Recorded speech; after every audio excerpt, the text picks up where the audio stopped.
फौरन फोन आ जा, इमाम साहब बच्चा नहीं आया अभी, उसे ट्यूशन के लिए जाना। कितनी देर लगाती उसे पढ़ाने में, जल्दी छुट्टी दो। आधा घंटे के अंदर बच्चा हमारा घर में चाहिए।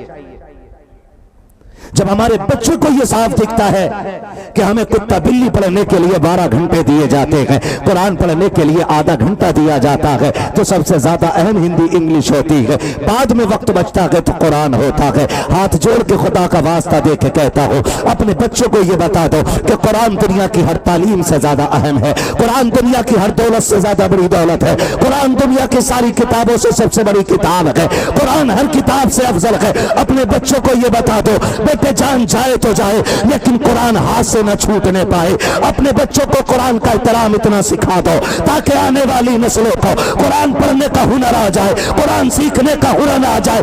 आज दुनिया बात करती है कि करबला में हुसैन ने नेज़े पे कुरान पढ़ा था। मैं कहता हूं यह कोई ताज्जुब की बात नहीं है, हुसैन पे लाजिम था कि वो नेज़े पे कुरान पढ़ते, इसलिए कि माँ ने जब भी दूध पिलाया था कुरान पढ़ के पिलाया था, जब भी सुलाया था कुरान पढ़ के सुनाया। मेरा मानना ये गरीब नवाज के हवाले से कि अगर अजमेर वाला बैठा दे तो ऊंट नहीं उठते हैं, अगर गुलामों को बैठा दे तो कैसे उठ के जा सकते हैं। जिंदाबाद है ना। आपको पूरी महफिल जम के सुननी है और एक मिसाल कायम कर देनी है कि हम खेती जरूर करते हैं लेकिन रिश्ता मदीने वालों से मजबूत रखते हैं। बेशक सुभान अल्लाह। ये मिसाल कायम कर देनी है। ये आज इदारा कायम हुआ है। अभी हजरत अल्लामा मौलाना आलम रजा साहिब क़िबला ने बड़ी अच्छी गुफ्तगू की और मिसाल के जरिए समझाया कि हमारे लिए दीन कितना जरूरी है। लेकिन माजरत के साथ एक मिसाल हजरत ने यह भी दी, बच्चा खूबसूरत होता है तो स्कूलों की जीनत बनता है, और अगर बच्चा कमजोर पैदा होता है तो वो मुदर्रिसीन के लिए जहमत बन जाता है। ये बात हजरत ने कही 99% बिल्कुल दुरुस्त है। मैं आपसे इतना पूछना चाहता हूं, हमारे पास आसमान से नाजिल की हुई किताब सिर्फ एक है और उस किताब का नाम क्या है? कुरान। सारे बोले कुरान शरीफ। अभी सबकी आवाज नहीं आ रही, क्या है? उस किताब का नाम क्या है? कुरान शरीफ। अगर वही हमने नहीं पढ़ा तो दुनिया में आके क्या किया? सिर्फ सोचिएगा, मैं हाथ नहीं उठवाऊंगा आपसे। अगर हमने वही नहीं पढ़ा तो फिर हमने क्या पढ़ा? और उसको ना पढ़ने का जो एक सबसे बड़ा रीजन है वो ये है कि मौलवी बनेगा तो क्या खाएगा, क्या कमाएगा। अल्लाह। ये सबसे बड़ा रीजन जो आवाम के बीच में रहता है। किसी अमीर ज़ादे से अगर कहो मदरसा क्यों नहीं जाता, कि अब्बा ने मना कर दिया, कहा क्योंकि इमामों की तनख्वाह कितनी होती है? 5,000, 6,000, 8,000, 10,000, 15,000, ये फिक्र होती है। इसलिए हमारे अब्बा ने सोचा डॉक्टर बन, गला काटना, कोई रोकने वाला नहीं होगा, कोई फतवा नहीं लगाएगा तुझ पे। वकील बन जा, मुकदमा जीते या हारे फीस पहले देनी पड़ेगी, कोई फतवा तुझ पे नहीं लगेगा, है ना। हम वो तालीम दें जिसमें पैसा जल्दी से जल्द घर में आए। मुसलमानों मेरा मशवरा है, अल्लाह से जब भी दुआ मांगा करो ना, कभी दुआ में कसरत ना मांगना, अगर मांगना तो बरकत मांग लेना। सुभान अल्लाह। क्या मांगना है? जोर से क्या मांगना है? बरकत। बरकत। कसरत में और बरकत में फर्क होता है। कसरत क्या? अगर एक बंदे की तनख्वाह 50,000 है, तनख्वाह कम है कि ज्यादा? बोलो, सारे नहीं बोल रहे। कम है कि ज्यादा? भाई इसका थोड़ा इको कम कर दो। तनख्वाह कम है कि ज्यादा? ज्यादा। 50,000 तनख्वाह महीने की है और खर्चे 51,000।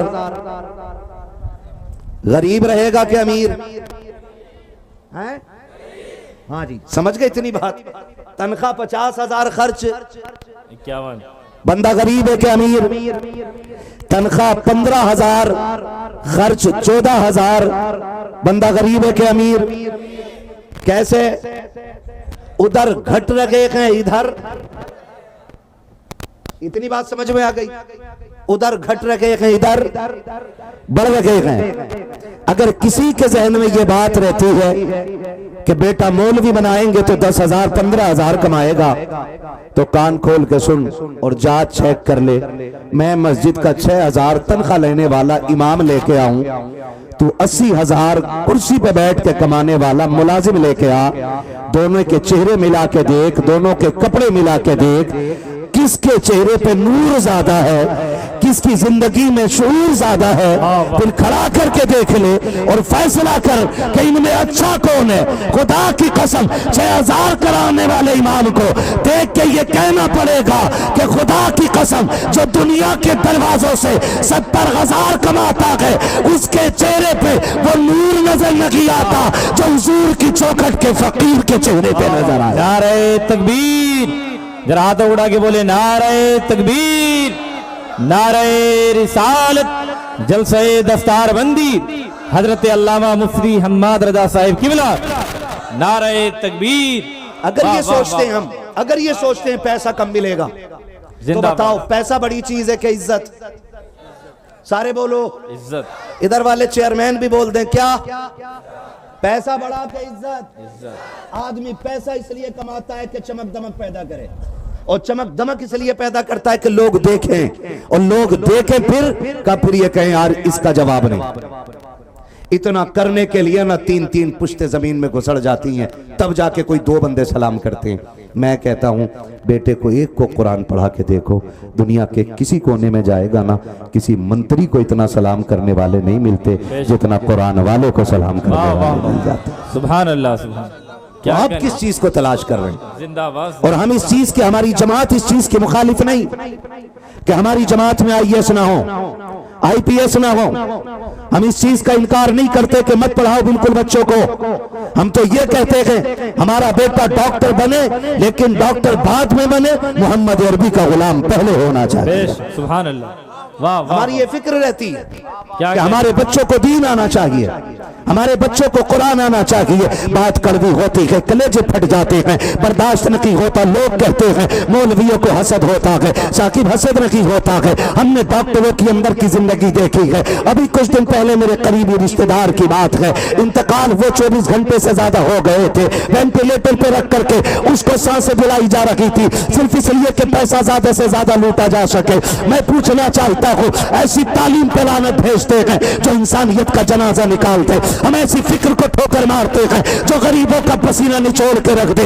इस्लाम हमें इसकी इजाजत नहीं देता है, किसी का हक मारने की इजाजत इस्लाम नहीं देता है, धोखा देने की इजाजत इस्लाम नहीं देता है। क्या 3 दिन तक 72 घंटों तक लाशों को मशीनों में रख के इसलिए जिंदा नहीं रखा जाता कि पैसा ज्यादा से ज्यादा दुआ जा सके, ज्यादा से ज्यादा पैसा लूटा जा सके? मैं कहता हूं डॉक्टर बाद में बनाओ, हुजूर का गुलाम पहले बनाओ, इसलिए कि अगर डॉक्टर की कुर्सी पे बैठने वाला मोहम्मद अरबी का गुलाम होगा तो दवा बाद में देगा, दुरूद पहले पड़ेगा। दवा में शिफा हो न हो, मदीने वाले की दुरूद में शिफा पहले आएगा। नारे तकबीर, जरा हाथ उड़ा के बोले आगे से पीछे तक, नारे तकबीर, नारे रिसालत, खतीब आज़म हिंदुस्तान हजरत अल्लामा मुफ्ती हम्माद रजा साहिब किबला, नारे तकबीर। वाह वाह वाह, पढ़ाओ, क्या कहने मुफ्ती साहब की, वाह वाह वाह वाह वाह। सिखाओ गुड मॉर्निंग भी, जिंदाबाद। लेकिन उससे पहले अस्सलामु अलैकुम सिखाओ, ताकि तेरे बच्चे की जबान खुले तो नाम पूछने की जरूरत न पड़े, दुनिया लहजा देख के पहचान जाए मोहम्मद अरबी का गुलाम जा रखा है। वाह वाह वाह। कम से कम इतनी तब्दीली आ जाए। आज पूरी दुनिया मदरसों को मिटाने पे लगी है, पूरी दुनिया इस्लाम की दुश्मन हो गई है। एक प्रोफेसर ने रिसर्च के बाद कहा कि पूरी दुनिया सिर्फ मुसलमानों की दुश्मन क्यों है? कहा कि पूरी दुनिया ने देखा कि अगर तरक्की करनी है तो 3 चीजों को बढ़ावा देना पड़ेगा। नंबर 1 सूद है जी, नंबर 2 शराब, और नंबर 3 बेगैरती बेहयाई। इस्लाम इन 3 चीजों से रोकता है। इस्लाम इन 3 चीजों से रोकता है। कहा इस्लाम मिटा दो, फिर लूट खुल के गरीबों को लूटा जाएगा।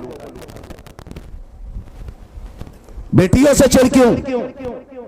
इसलिए कि पूरी दुनिया की कौमों का जायजा ले लो, जितनी पर्दे में इस्लाम की बेटियां मिलेंगी, किसी मजहब में उतना पर्दा नजर नहीं आएगा। इसलिए हमारी बेटियों को टारगेट किया जा रहा है, उनको मारा जा रहा है।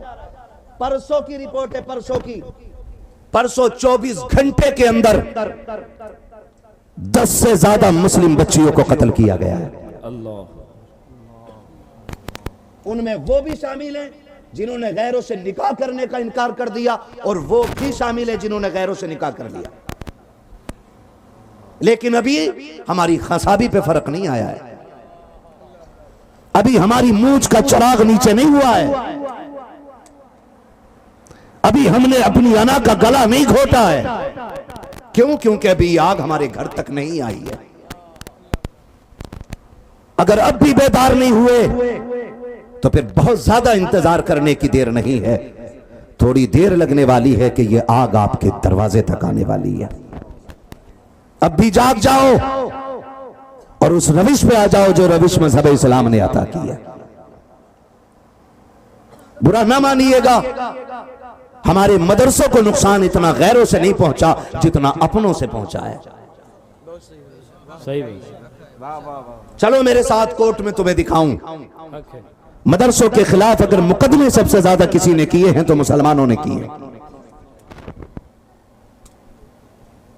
समझ रहे मेरी बात? सबसे ज्यादा हमने मदरसों के खिलाफ मुकदमे किए हैं। मदरसों को बंद कराने की सबसे ज्यादा कोशिशें हमारी हैं।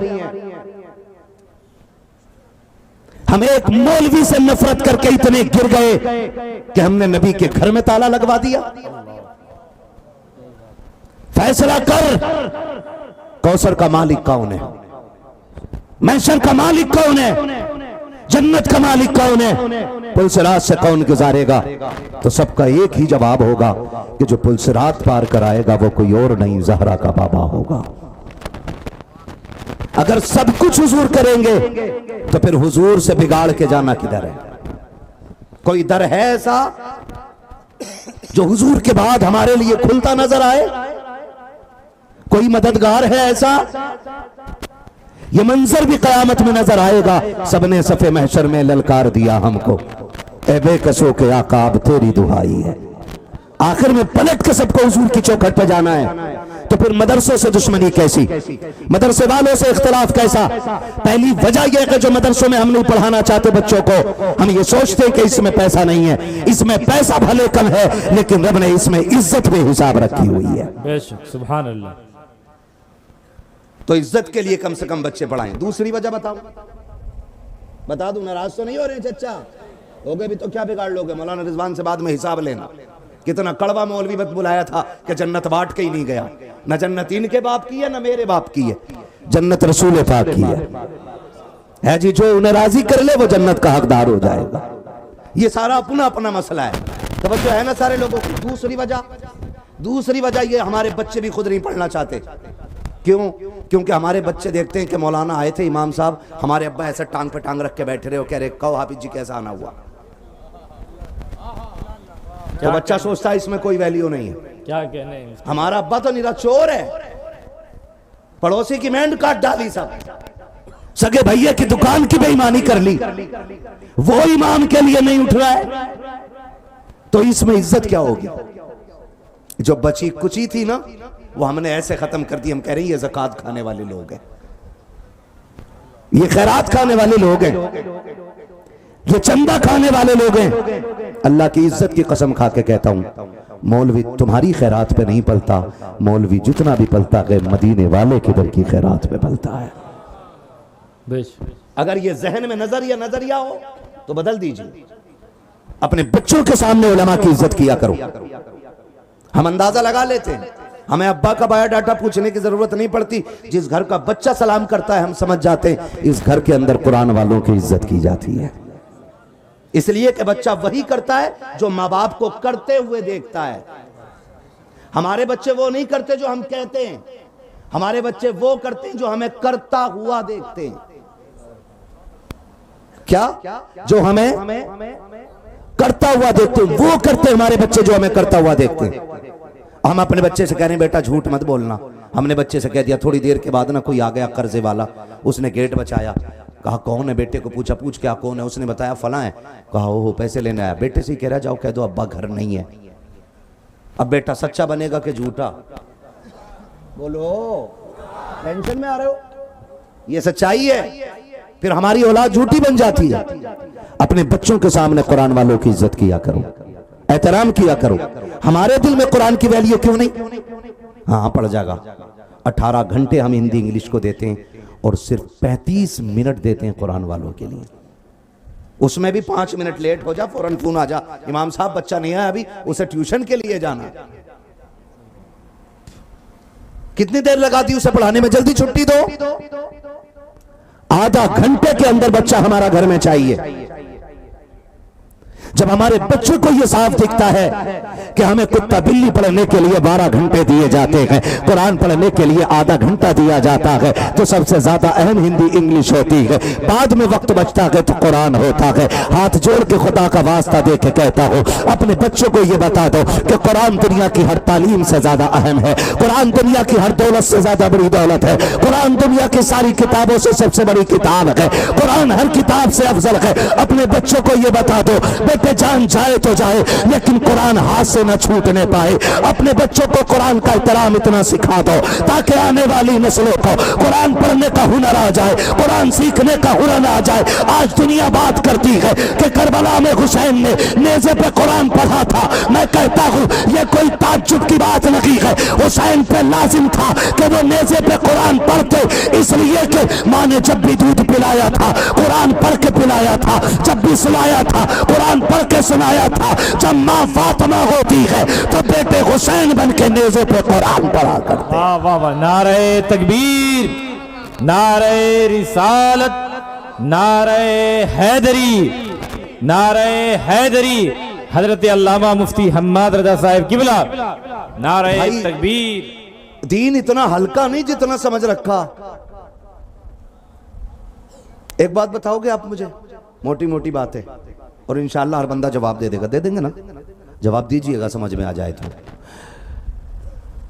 एक UKG LKG नर्सरी की एक ट्यूशन बताओ जो 500 रुपए से कम में हो और अच्छी ट्यूशन हो। जिनके बच्चे पढ़ते हैं वो जवाब दें। मिलती है कम से कम 1000 रुपए रख लेते हैं लोग। है भाई, ऐसे ही है भाई। 1000 रुपए एक नर्सरी के बच्चे की जो हम ट्यूशन लगाते हैं उसका 1000 रुपए देते हैं, और जिस बच्चे को मदरसे में भेजते हैं उस मौलवी को महीने के 100 रुपए देते हैं। मुश्किल है 100 रुपए भी। अल्लाह अकबर। हम 100 रुपए भी मुश्किल से देते हैं जी। एक मदरसे में ट्यूशन पढ़ाने, मदरसे में पढ़ाने वाले आलिम को 100 रुपए भी मुश्किल से देते हैं। जबकि बताया गया और सब जानते हैं कि अगर इमारत बुलंद रखनी होती है ना तो बुनियाद मजबूत रखनी पड़ती है। यही है ना? हमें अगर 4 मंजिला मकान बनाना है तो जमीन के ऊपर से ऐसी ईंटें लगा के कर देंगे काम। इंजीनियर कहेगा भाई दीवारें तोड़ फिर से भर के ला। अगर दूसरी मंजिल पे भी गया ना तो ये बैठ जाएगी। का बुनियाद मजबूत नहीं है। अगर बुनियाद मजबूत ना हो तो इमारत गिर जाती है, और अगर बुनियाद मजबूत ना हो तो मौलवी मजबूत कैसे बनेगा आपका बच्चा? उसका दीन मजबूत कैसे होगा? हाँ, गलत नहीं कह रहा हूं। ये बेटियां बैठी हुई हैं, इनकी जिंदगियों के साथ जितना खिलवाड़ होता उतना तो मर्दों के साथ भी नहीं होता। शादी हो गई, घर आ गई, बच्चों वाली हो गई, बच्चे बड़े होने लग गए और फिर भी कुरान लेके बैठे हैं तो हुनर ही हुनर है। आज तक बगैर हिज्जे के एक आयत आगे पढ़ने तैयार नहीं। और ससुर कह रहा हमारी बहू बड़ा कुरान पढ़ा है, 3 घंटे हिलाए तो 2 रुपए उसके। ये कंडीशन है हमारी। और कभी 30-40 में जाने का मौका मिलता है ना कहीं भी, फिर देखो कुरान पढ़ने वालों को ऐसा पढ़ रहा कुरान, दिल करे उठा के ऐसा पटक कि इसकी 3 इकाई बन जाए। समझ में ही नहीं आता कुरान पढ़ रहा कि संस्कृत पढ़ रहा। हाँ, ये हमारे कुरान की तालीम है। और मजाल है इमाम खुतबे में 3 मिनट ज्यादा कर दे। जिसकी आज तक तहियात याद नहीं है वो कह रहा है इमाम रखने का ना भी टाइम का पाबंद नहीं है, इसे निकाल दो। ये 2 कौड़ी के आदमी की जबान होती है। जिसे कलमा दुरुस्त याद नहीं, वो फैसला करता है कि इमाम कौन बनेगा। कयामत कब आएगी? अगर जागिर फैसला करने लगे कि किसके पीछे नमाज होगी और किसके नहीं, तो मत पूछ कयामत कब आएगी, समझ ले कयामत तेरे दरवाजे पे आके खड़ी हो गई। आज हम कहां खड़े हो गए आकर के? आज सब रो रहे हैं कि मुसलमान परेशान है। मुसलमान दूसरों के सितम से नहीं, अपने अमाल की बुनियाद पर परेशान है, अपने अमाल की। हमारे घर में कुरान रखा हुआ तो है, लेकिन कोई खोलने वाला नहीं है। 7 बंदे घर में हैं तो 14 मोबाइल तो हैं, लेकिन अगर 7 बंदे घर में हैं तो 3 से ज्यादा कुरान नहीं है। और वो 3 भी सिर्फ रमजान में एक आधा खुलता उनमें का, बाकी 3 के 3 वो 11 महीने बंद रहते हैं। कोई है पूछने वाला बड़ा बूढ़ा? बेटे ये कुरान जुज़दान में कब से रखा है? किसी शोहर ने अपनी बीवी से पूछा ये जहेज में लेके क्यों आई थी? इसलिए कि वो नहीं पूछ सकता क्योंकि खुद जाहिल है। पलट के वो भी तो पूछ सकती है, तुम पढ़ लो। वो कहेगा मैंने खुद नहीं पढ़ा, तो वो कैसे बीवी को समझा सकता है? मैं आज हर शख्स से कहना चाहता हूं, खुदा का वास्ता, आप बेटियों के जहेज में कीमती दौलत दिया करते हो, फ्रिज अच्छी क्वालिटी का देते हो, वॉशिंग मशीन अच्छी कंपनी की देते हो, जितना सामान देते हो ये सोच के देते हो 10-12 साल बेटी का काम चलता रहे, नुकसान ना हो, साथ में गारंटी और वारंटी कार्ड लेकर के आते हो ताकि बेटी के जहेज में कोई दिक्कत ना आ सके। और फिर साथ में जब कुरान देने की बारी आती है, एक खूबसूरत सा कवर तलाश करते हो, उस बक्से के अंदर कुरान को रखा जाता है, जहेज के सबसे ऊपर सजा दिया जाता है। खुदा की कसम खून के आंसू रोता है ये दिन जब बेटियां रुखसत होने लगती है। कुरान से पहले जहेज की तरफ हाथ जाता है। कोई कहता गाड़ी में लेकर के जाऊंगा, कोई कहता बेड इसमें उठा के रखो, कोई कहता फ्रिज मेरे हवाले कर दो, लेकिन कोई ये नहीं कहता कि ये कुरान मेरे हवाले कर दिया जाए। आखिर में सबसे बाद में जिसको उठाया जाता है वो अल्लाह की किताब कुरान होता है। और जब कुरान को उठाया जाता है, कहा ठहरो जी, अब बेटी कुरान के साथ जा रही है, कुरान बेटी के साथ जा रहा है, बेटी कुरान के साए में तो आ गई, कुरान बेटी की गाड़ी में रख करके तो आ गया। जब जहेज उतारा गया, सास भी मुस्कुरा रही थी, ससुर भी खुशियां मना रहा था, बड़ा जहेज बेटे वालों ने बेटी वालों ने दिया है।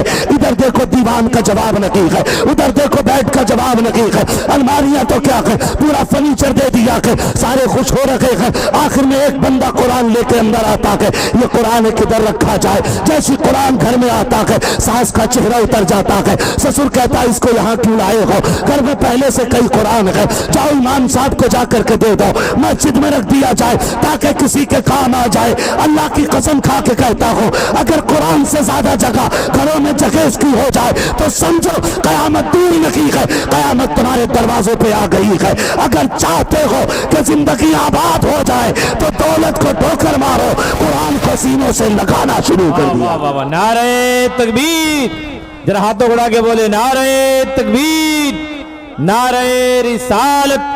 खतीब आज़म हिंदुस्तान हजरत अल्लामा मुफ्ती हम्माद रजा साहब किबला, नारे तकबीर, जिंदाबाद जिंदाबाद। क्या कहने हैं, जिंदाबाद। जहेज से ज्यादा जरूरी है उनके सीनों में कुरान दो, जहेज से ज्यादा जरूरी है कुरान बेटियों के सीने में दे दो, क्योंकि जहेज का लाया हुआ 3 साल भी रखा रह सकता है। अगर बेटियों को कुरान पढ़ा के रुखसत कर रहे हो ना, तो वो जब भी मुसल्ले पे बैठेगी कुरान की कोई ना कोई आयत या रुकू जरूर पढ़ेगी। इसलिए कुरान दो बेटियों को भी। और बेटे खुदा के वास्ते तुम भी कुरान पढ़ लो, कुरान पढ़ लो। और पढ़ने की कोई उम्र नहीं है। अगर आप ये कहते हैं मैं जवान हो गया जी, मैं कैसे कुरान पढ़ूं, उसी के लिए आपके जंगल में यह इदारा कायम किया गया है। आपको सुबह में वक्त नहीं मिलता तो शाम में आके कारी साहब के पास बैठो, इनसे कहो हमें दुनिया से ज्यादा कुरान से प्यार हो गया, हमें कुरान चाहिए। कुरान पढ़ो जवानों, हमारी सब मुश्किलों का हल कुरान में है, सारी आफतों से निजात का रास्ता हमें कुरान देता है। हम पढ़ें, कुरान की कदर करें। कुरान इतना सस्ता नहीं था जितना हमने समझ लिया। कुरान वाले मौलवी को 100 रुपए देने तैयार नहीं, इंग्लिश पढ़ाने वाले बंदे को हम 1000 रुपए देने तैयार हैं। क्या कुरान तुमसे कयामत में गिरबान पकड़ के पूछेगा नहीं, बता मैंने तेरा क्या बिगाड़ा था कि कभी तूने मुझे खोल के भी नहीं देखा था? ओ लोगों, हमारी असल जिंदगी मरने के बाद शुरू होती है। हमारी असल जिंदगी मरने के बाद शुरू होती है। सारे ही गुनाहगार हैं, मैं भी गुनाहगार, आप भी गुनाहगार, लेकिन रब बड़ा करीम है। रब बड़ा करीम है, उसकी रहमत के दरवाजे खुले हैं यार। ऐसे पढ़ लो इतना कुरान के कम से कम दुनिया सो रही हो तो हम कुरान लेके बैठ जाया करें। फरमाया गया कि जिन घरों में कुरान और नमाज नहीं पढ़ी जाती वो घर कब्रिस्तान होते हैं।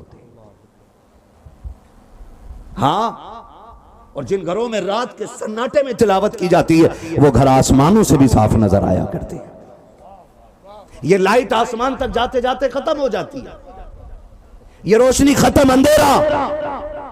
लेकिन ये साफ साफ लिखा गया है कि जिन घरों में कुरान पढ़ा जाता वो घर आसमानों से भी साफ नजर आते।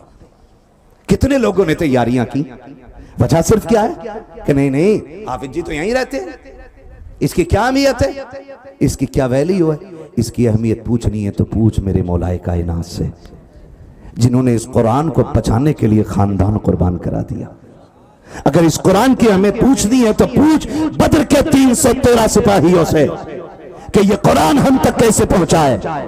अगर पूछना कि कुरान की कदर क्या है, पूछ मेरे नबी के चचा हज़रत अमीर हमजा से कि कुरान की कीमत क्या लगाई गई है। तो आज भी उनकी कब्र से आवाज आती है, कुरान बचाने के लिए कलेजे चबाए जाएं तो कलेजे दे देना, कुरान मिटने ना देना। क्या कहने, वाह वाह। क्या आज हमने ये कुरान की कीमत अदा की? वाह वाह। क्या आज हमने कुरान की इतनी हिफाजत की? मैं उन छछुंदरों की बात नहीं करता जिनका यह दावा है कि हम कुरान को मिटा देंगे, माज़ अल्लाह। तेरे जैसे 1450 साल में करोड़ों आए और मिट गए। कल भी मेरे मुस्तफा का लाया हुआ कुरान मौजूद था और आज है और कल भी रहेगा। ठेकेदारों, जमींदारों, अमीरों, तुम भी बोलो कल भी। यहां वो ना बैठे जो अपने आप को जमींदार समझता है, यहां वो बैठे जो अपने आप को मदीने वाले का नौकर समझ के बैठा हुआ है। ये याद रखिएगा, कुरान कल भी था, आज भी है और कल भी रहेगा, कल भी रहेगा। न एक नुक्ता घटा था, न घटेगा, न बढ़ा था, न बढ़ेगा, क्योंकि इस कुरान की हिफाजत के लिए अल्लाह ने इन लोगों के सीने का इंतखाब फरमा दिया है। सुभान अल्लाह। अगर आज ये एक बच्चा हाफिज कुरान बनाए ना तो इसकी वजह ये नहीं कि खाली एक रात की मेहनत ऐसी थी, एक चारपाई मिली, लेटे और हाफिज बन गए। अल्लाह ने जिनके सीनों से कुरान की हिफाजत करानी थी ना, उनका इंतखाब आलम अरवाह ही में कर लिया था। बेशक बेशक, सुभान अल्लाह। वो आलम अरवाह में भी चुन लिए गए थे। कारी रिजवान साहब से कुरान की हिफाजत कराई जानी है, कारी मोहम्मद अली से कुरान की हिफाजत करानी है, हाँ हमें मुफ्ती हाशिम से कुरान की हिफाजत करानी है, उलमा से करानी है। ये लिस्ट पहले ही बन गई है। अब देखना तो यह है कि इसमें शामिल होकर नेकियों का हकदार कौन बनता है। क्या कहने, जिंदाबाद। असल ये था, अब इसमें शामिल किसको होना, ये इदारा है ना। मदरसा देखा है, अगर अब ना गए हो ना तो जलसे के बाद एक चक्कर मदरसे का जरूर लगाइएगा। लगाएंगे इंशाल्लाह? अरे बोलो लगाएंगे कि नहीं? और ना लगाना हो तो मत लगाओ, कोई मसला नहीं है। उन आशिकाने मुस्तफ़ा को जिन्होंने जानी और माली तौर पर इस इदारे का ताआवुन किया और उनकी कुर्बानी के बदले में इदारे ने एक हाफिज कुरान इस कौम को अता कर दिया है। परवरदिगार आलम तमाम ही मुखलिसीन हज़रात को और इस इदारे के मुआविनीन हज़रात को, मुहिब्बीन हज़रात को सरकार गरीब नवाज के ख़जानों की खैरात नसीब फरमाए, आमीन। अभी आपने बड़ी खूबसूरत गुफ्तगू हमारी जमात के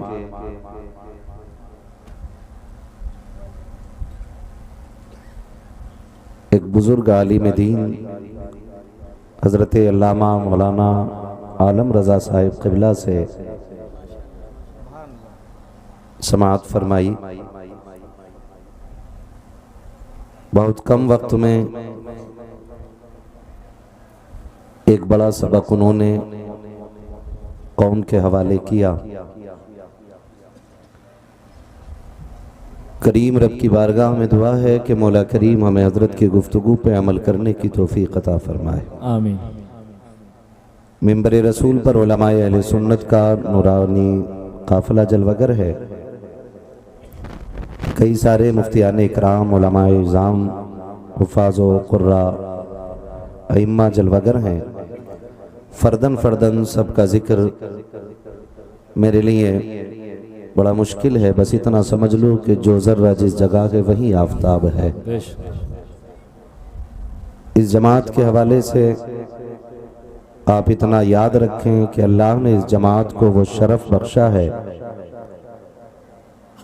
कि अगर कोई ये कुरान पढ़ने वाला किसी बस्ती से गुज़र जाता है तो अल्लाह उसके कदमों की बरकत से उस बस्ती से 40 दिन का अजाब दूर कर दिया करता है।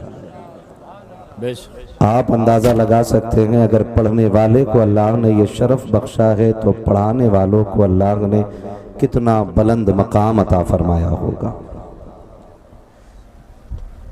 आज ये सारी अंजुमन, ये खूबसूरती, ये जगमगाहट, ये जंगल में मंगल जनाब मोहतरम कारी रिजवान साहिब क़िबला की मेहनतों का नतीजा और हमारी इस जमात के उलमाए किबार की मोहब्बतों का नतीजा है कि जो आज इस जंगल में बड़े पुरसुकून तरीके से हम और आप बैठे हुए हैं।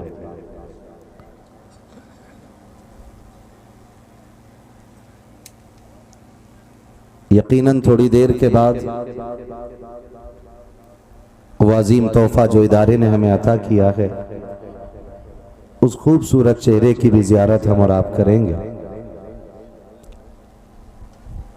मेरा अपना मानना यह है कि आज की इस महफिल का ख़ास दूल्हा वही है कि जिसके सर पे आज दस्तारबंदी होगी। उसी एक हाफिज कुरान के लिए इतनी बड़ी महफिल सजाई गई है और मैं इस महफिल को देखकर और उस हाफिज को देखकर मैं अपनी जमात के दिल का हाल इस तरह बयान करूं कि यही है आरज़ू, तालीम कुरान आम हो जाए। सुभान अल्लाह। आप सुभान अल्लाह बोल सकते हैं तो बोल दें, वरना मुझे चंदे की दाद भी नहीं चाहिए। यही है आरज़ू, तालीम कुरान आम हो जाए, हर एक परचम से ऊंचा परचम इस्लाम हो जाए। ये उलमाए अहले सुन्नत की कुर्बानियाँ, जैसा कि हजरत ने बताया कि बेशुमार मस्जिदों की जगहें आई, मदरसा पढ़ाने की जगहें आई, लेकिन सबको छोड़ करके इस जंगल में इस दीन की खिदमत का इरादा इन्होंने किया। मैं आपको बता दूं, मदरसा किसी इमारत का नाम नहीं, मदरसा किसी बिल्डिंग का नाम नहीं होता, मदरसा किसी महल का नाम नहीं होता। जमीन के जिस हिस्से पे बैठ के कुरान पढ़ाना शुरू कर दिया जाए उसी खित्ते को मदरसा कह दिया जाता है। आज हमारे सामने ये चंद कमरों पे मुश्तमिल इमारत खड़ी है। अगर ये इमारत बिल्कुल भी ना हो और यहाँ बैठकर अगर रब के कुरान की तिलावत की जाए तब भी इस जमीन को मदरसा कहकर ही पुकारा जाएगा। और ये भी मैं आपको बावर करा दूं कि ये मदरसा 100 साल 200 साल पुरानी फिक्र का नतीजा नहीं, 300 साल पुरानी कोशिशों का हल नहीं है, बल्कि याद रखिए जितनी पुरानी तारीख इस्लाम की है उतनी ही पुरानी तारीख मदरसों की होती है। माशाअल्लाह। नारे तकबीर। हजरात आप देख रहे हैं हिंदुस्तान का वो कोहिनूर हीरा नबी की नात के हवाले से मुल्क हिंदुस्तान का जो सफ़र कर रहा है, जिसे हम सब अपनी ज़बान में बादशाह तरन्नुम शहंशाह तरन्नुम जनाब मोहम्मद अली फैज़ी के नाम से जानते हैं। आमाद आमाद इस्तकबाल करें। नारे तकबीर, नारे रिसालत, उलमाए अहले सुन्नत हज़रत अल्लामा मुफ्ती हम्माद रज़ा साहिब किबला, शायर अहले सुन्नत जनाब कारी मोहम्मद अली फैज़ी साहिब किबला, नारे तकबीर। मेरे बाद आपको इंशाअल्लाह कारी साहब से नाते सुननी है। बिल्कुल मुतमईन होकर बैठे रहिएगा, मैं बहुत ज़्यादा वक्त नहीं लूँगा, इतना वक्त नहीं कि आप थक जाएं, ठीक है ना? नाराज तो नहीं आप लोग, है ना? मेरी ख्वाहिश है कि अगर मेरे भाई ये जो खड़े इधर आ जाए ना आगे, तो आपको सुनने में अच्छा लगेगा, मुझे बोलने में बहुत अच्छा लगने लग जाएगा। आ जाए। अगर सारे पुड़िया खाने वाले हैं तो उधर ही खड़े रहें, दो लोग अंदर ना आए, पुड़िया खाने वाले और नापाक लोग। बाकी जिनके कपड़े ठीक हैं और मुंह ठीक है वो आ जाएं इधर। बड़ा मसला रहता है, अगर किसी को बुला लो तो घर चला जाता है, लेकिन मुझ पे कोई फर्क नहीं पड़ता है। मेरा तो ईमान यह है कि यहाँ कोई आता नहीं है, बुलाया जाता है। क्या कहना, जिंदाबाद। और आपको इन उलमा ने, कारी साहब ने, अल्लामा साहब ने, इस जमात ने नहीं बुलाया है। बस इतना समझ लो कि महबूब की महफिल को महबूब सजाते हैं, आते हैं वही जिनको सरकार बुलाते हैं। वाह वाह वाह वाह वाह। अगर मेरे सहन में मेरी मर्जी के बगैर कोई नहीं आ सकता, तो हुजूर की महफिल में उनकी मर्जी के बगैर कोई नहीं आ सकता। ये याद रखिएगा। तो इसलिए कोई शिकायत किसी से है ही नहीं। जो आए हैं वो बुलाए गए हैं या भेजे गए हैं, है ना? महफिल गरीब नवाज के नाम की है, मुल्क भी उन्हीं का है। कुर्सी पर कोई भी बैठे राजा तो, डर के बोलिएगा कहीं पुलिस उठा के ना ले जाए। राजा तो हाँ जी, मुझे पता चला। ये तो बड़ी बहादुर कौम होती है, ये बहादुर कौम में इसका जिक्र आता। तो फिर ऐसे क्यों बोल रहे हैं कि कहीं दम ना निकल जाए? राजा तो हाँ जी, पीछे वाले बहुत नाराज होके बैठे। ऐसा तो नहीं घर से ये सोच के आए थे मौलाना ने बिरयानी बनवाई होगी और यहाँ हाथ ना लगी। ऐसा भी होता है कि लंगर उधरी खाना चल के, और पता चला मदरसा खुद इतना गरीब था कि मेहमानों का खर्चा मुश्किल से उठाया। तो क्या के बैठते, चलो बैठ जाओ, सुभान अल्लाह नहीं कहना। ऐसा तो नहीं घर से खाना खा के आए ना, जितने लोग खा के आए वो जरा कह देना या रसूल अल्लाह, या रसूल अल्लाह। पीछे वाले भी खा के आए तो पीछे वाले भी बोले जरा या रसूल अल्लाह। हाँ जी, गरीब नवाज की